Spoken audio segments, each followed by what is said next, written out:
Pozdravljeni, moje ime je Robert in dobrodošli še v enem videu praktično narejenem za konkreten posel.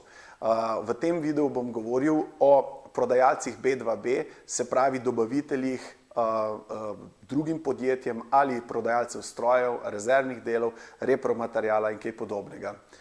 Zelo pogosto se zgodi, da so prodajalci malo slabše pripravljeni. Imajo sabo kataloge, imajo sabo cenike, mogoče tudi vzorce, vendar nimajo pripravljenega teksta, kaj bodo povedali.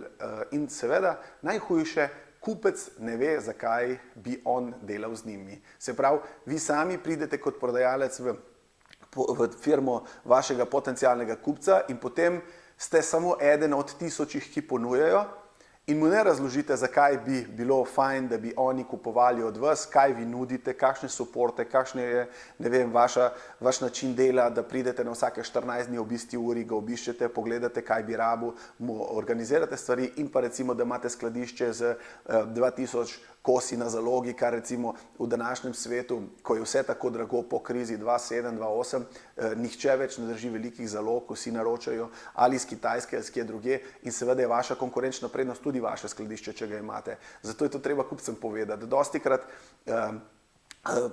prodajniki pridejo v firmo in pričakujejo, da kupec že kar vse ve. Marsikaj ne vejo, tudi ne vejo morebiti, da če vi prodajate elektroniko, da tudi prodajate pneumatiko ali pa kaj podobnega. Dejansko veliko priložnosti je in treba se samo malo pripraviti, malo bolj pripraviti. Če vas zanima kaj več, ste dobrodošli, da poiščete naše koordinate in vam bomo z veseljem pomagali.